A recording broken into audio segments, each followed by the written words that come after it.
Olá! No programa de hoje você vai ver que pesquisas impulsionam a produção brasileira de produtos biológicos para controle de pragas e doenças agrícolas. Somente o fungo para o controle de pragas no canavial já é utilizado em 1,5 milhão de hectares Brasil afora, substituindo os inseticidas químicos. Isso gera uma economia de R$200 milhões por ano por safra para o produtor. E você vai ver também técnica paranaense do plantio direto que reduz custos e multiplica a produtividade, está revolucionando a agricultura na América Latina. Eu acho muito difícil alguma coisa substituir o plantio direto. Muito difícil.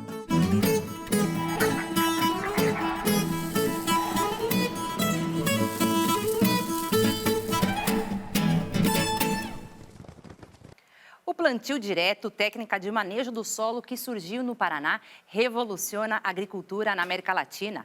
Além de reduzir custos e multiplicar a produtividade, garante geração de emprego e renda. A colheitadeira vai na frente e a plantadeira logo atrás. Este é o chamado plantio direto. O que hoje se tornou uma cena comum no campo foi, na verdade, uma revolução quando surgiu anos atrás. O plantio direto nada mais é que um sistema conservacionista, né, do solo, né, tendo como parâmetros anteriormente, você precisava arar, gradear, nivelar a terra antes de um plantio.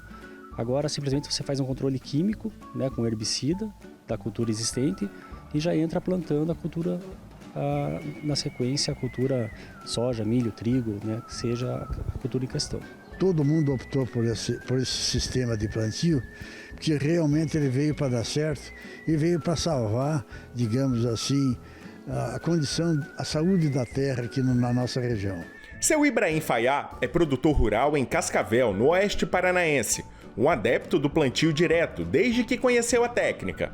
O sistema antigo tradicional, você primeiro destocava, depois você arava. Arava é um processo de remoção de terra numa proporção de quase meio metro. É muita coisa. Então você destocava, arava, gradeava. Gradeava, você sabe o que é? Quebrar o torrão, a parte mais complicada, e depois você entrava nivelando. 3 operações difíceis e caras, porque é óleo diesel, né? Óleo diesel. Aí então você vinha no plantio. Muitas vezes você fazia o plantio no sistema tradicional e com uma chuva razoável, não precisa ser alguma coisa fora de série, levava a lavoura junto.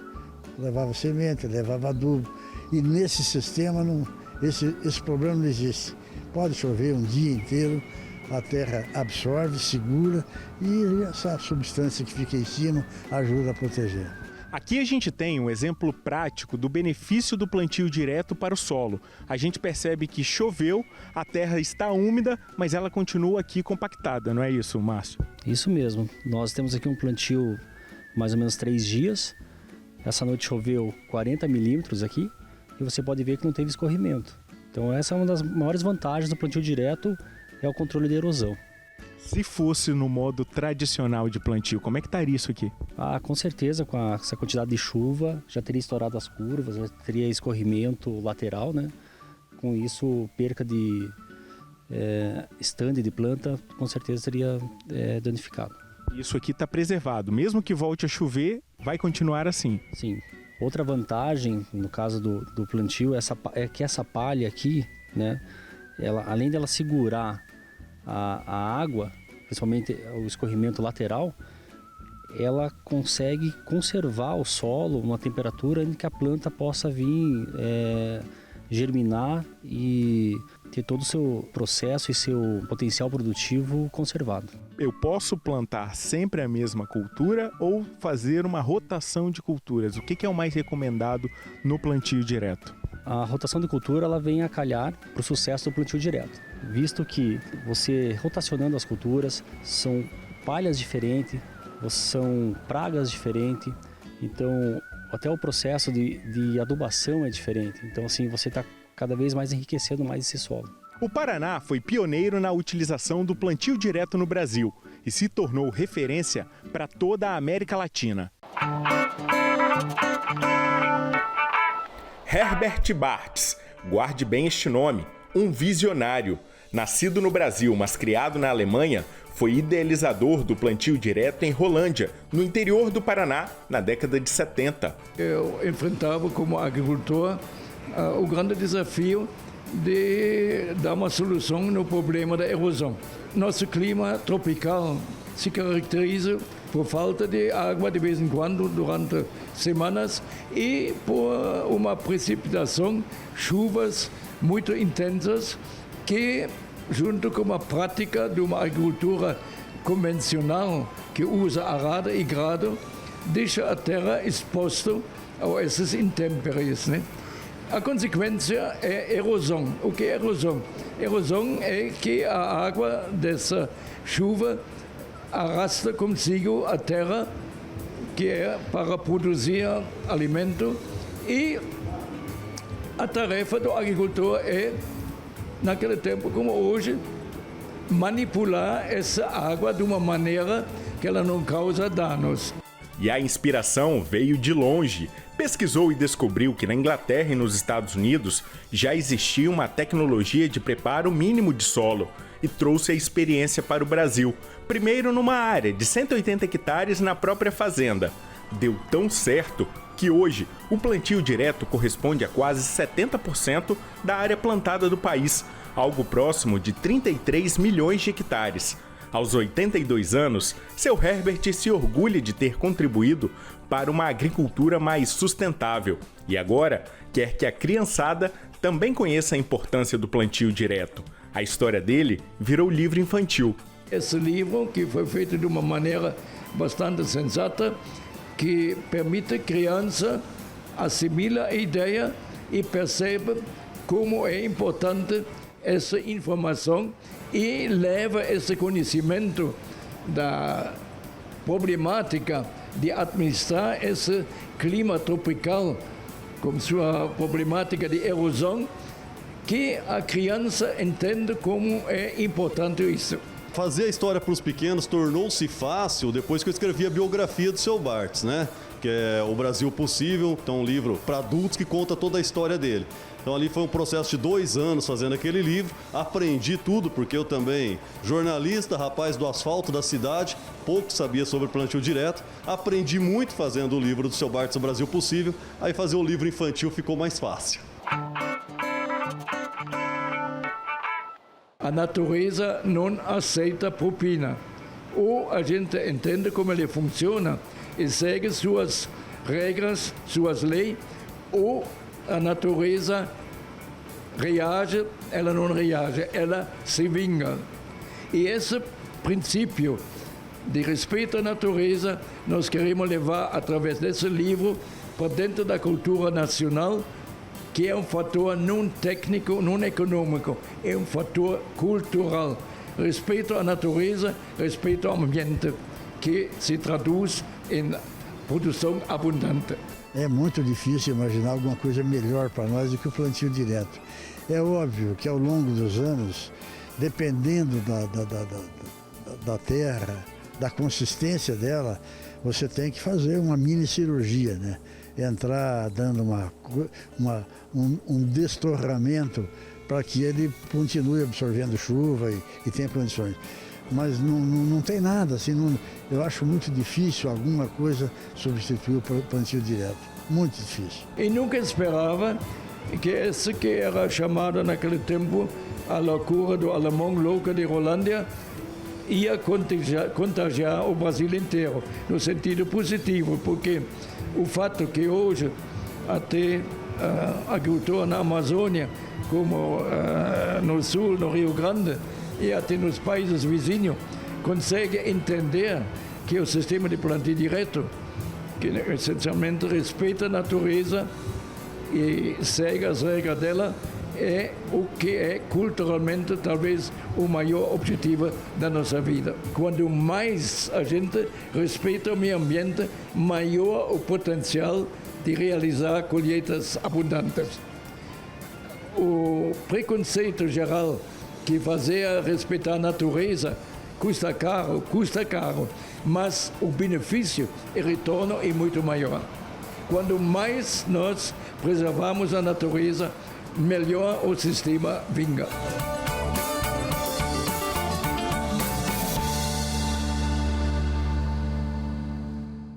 Veja agora o comentário do engenheiro agrônomo Chico Graziano. A agricultura do Brasil sempre foi baseada nas tecnologias importadas da Europa, inicialmente, e depois dos Estados Unidos. E aqui havia um esforço de adaptação das tecnologias.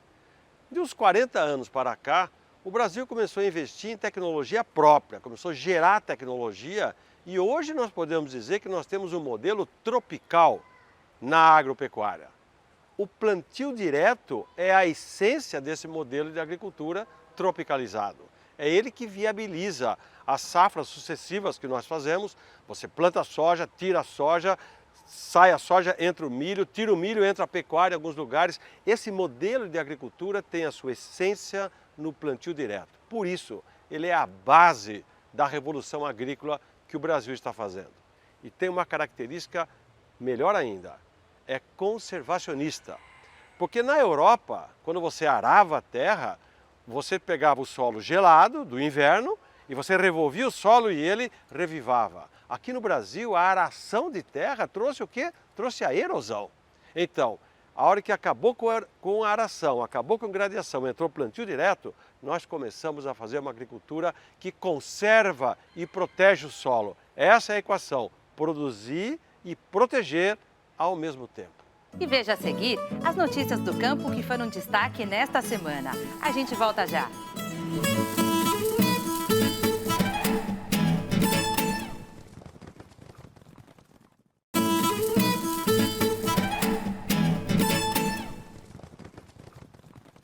Confira agora as notícias do campo que foram destaque nesta semana.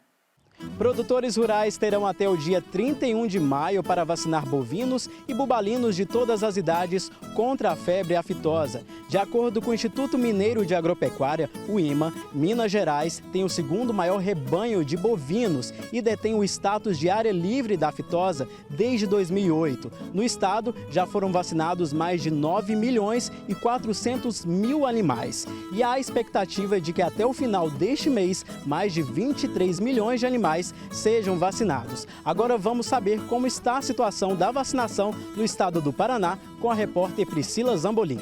Aqui no Paraná, a meta é vacinar cerca de 4 milhões e 100 mil animais. Mas, de acordo com a Agência de Defesa Agropecuária do Estado, até o momento, menos de 2 milhões foram imunizados.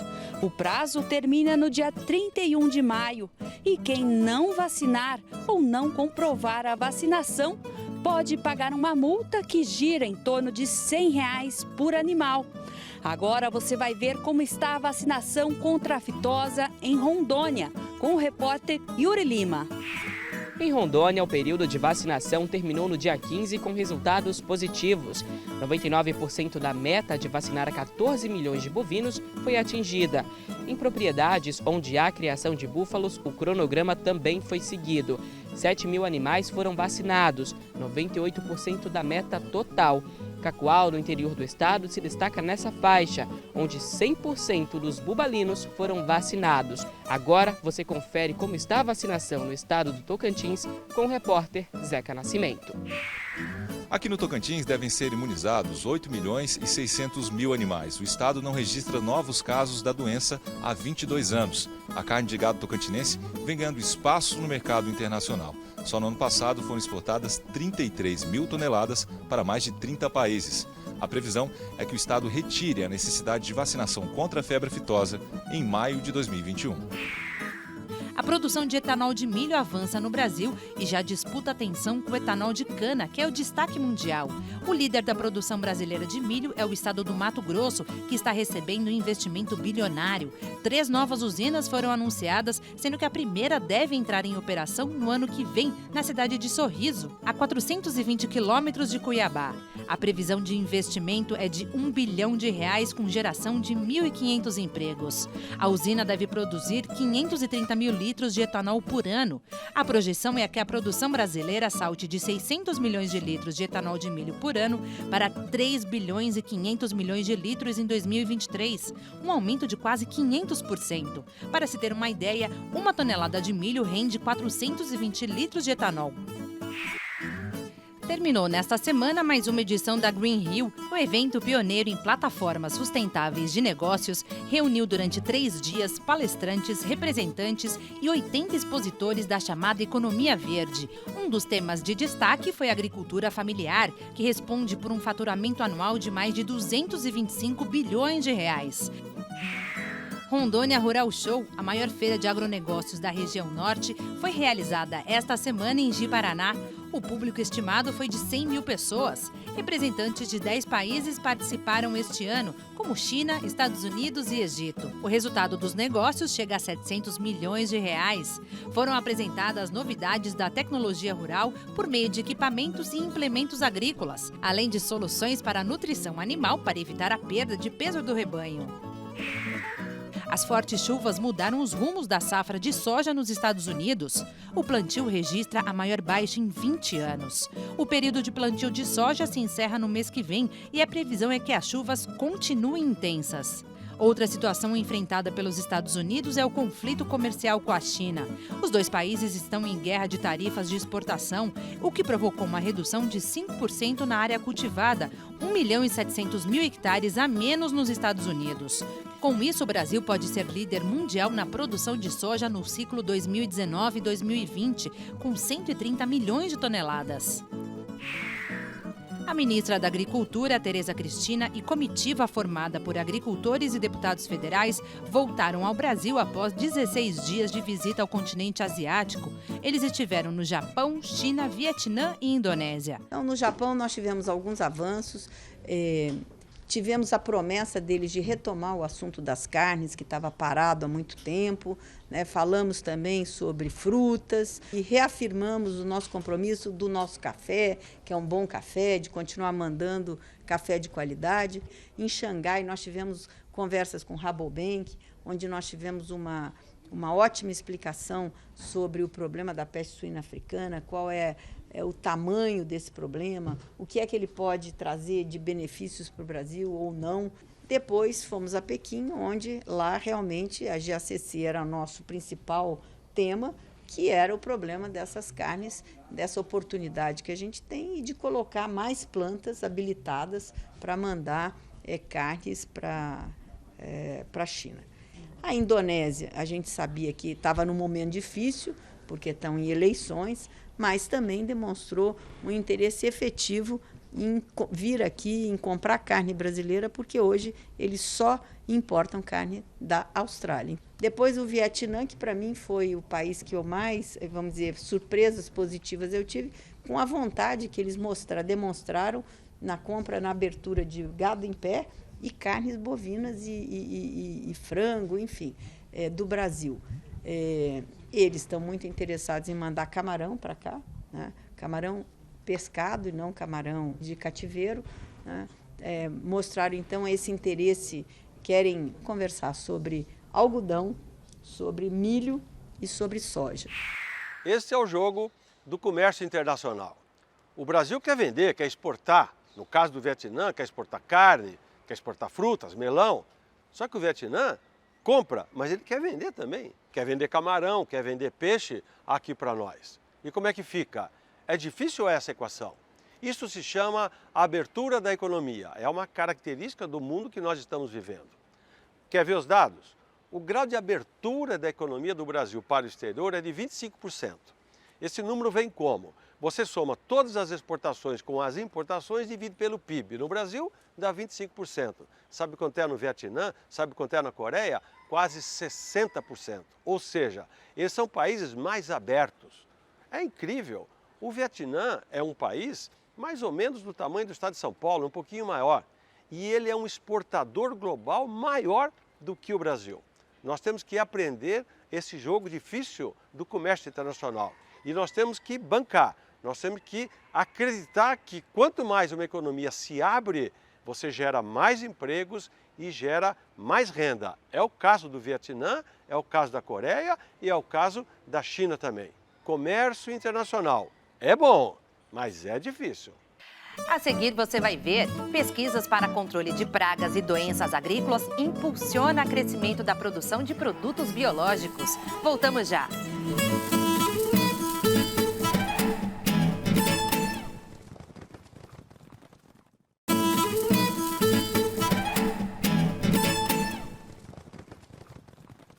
produção brasileira de produtos biológicos para controle de pragas e doenças agrícolas cresceu mais de 70% no ano passado, movimentando 464 milhões de reais. Este aumento expressivo é resultado de anos de pesquisas. O Instituto Biológico de São Paulo, por exemplo, está há quase 50 anos estudando o controle biológico de pragas nas lavouras. O futuro do agronegócio brasileiro nas mãos da ciência. Não é mais possível pensar em produção agrícola sem pesquisa. Ela é fundamental para a gente poder desenvolver a geração 4 da agricultura, principalmente pensando também em sustentabilidade, em agentes de controle biológico. Cada vez mais isso está sendo necessário e nós vamos realmente aprofundar muito mais com os trabalhos que estão sendo desenvolvidos em todos os órgãos de pesquisa do Brasil.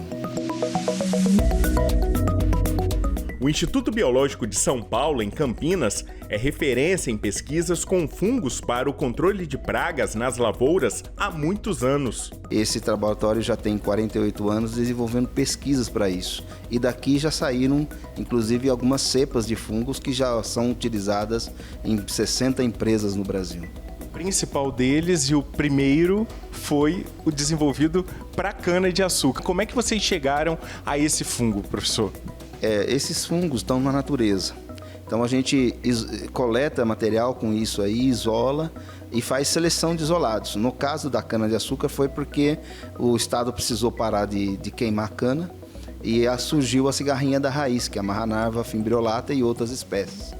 Com isso a gente teve que desenvolver um trabalho de controle biológico onde o fungo Metarrhizium anisopler foi selecionado e aplicado em vários testes até que chegássemos a uma cepa mais virulenta para a praga. E hoje ela já é utilizada em 1,5 milhão de hectares. Quanto tempo durou para se chegar ao fungo correto e no seu desenvolvimento para utilizar na lavoura de cana? Só foram praticamente 5 anos de pesquisa. Uma solução natural para muitos problemas enfrentados pelo homem do campo. Qual que é a diferença de custo de um fungo para um inseticida químico que hoje está no mercado? Em média, ele custa 1/3 por hectare de uma aplicação química. Muito mais em conta? Com certeza. Sai muito mais barato. A reprodução do fungo é feita no arroz, esse que temos em casa, mas a aplicação na lavoura requer atenção. Normalmente as empresas que já estão avançando em termos de formulações, elas produzem uma fermentação sólida em arroz ou misturado com algum outro grão e a gente consegue então separar os esporos e formular, seja em pó puro, formulação em óleo vegetal ou misturado com alguma argila para você conseguir fazer um trabalho de aplicação adequado. Somente o fungo para o controle de pragas no canavial já é utilizado em 1,5 milhão de hectares Brasil afora, substituindo os inseticidas químicos. Isso gera uma economia de R$200 milhões por ano por safra para o produtor. Hoje a média de eficácia fica em torno de 65% a 70%. Parece baixo, porque todo mundo pensa em 100%, mas é isso que nós temos encontrado em média dos inseticidas em geral. Então, o custo cai muito e a gente consegue, então, ter uma sustentabilidade financeira, inclusive, na produção de açúcar, de álcool, de soja, de milho, de arroz, uma série de culturas que já são utilizadas aí, esses fungos. Hoje não dá para a gente falar em futuro de agronegócio sem associar isso a muita pesquisa. Não é possível. A gente precisa de mais e mais pesquisa, de incentivo de pesquisa e inclusive a parceria com empresas nessa linha. Porque isso até que tem acontecido, mas pode melhorar mais com a própria melhora da economia do país, né?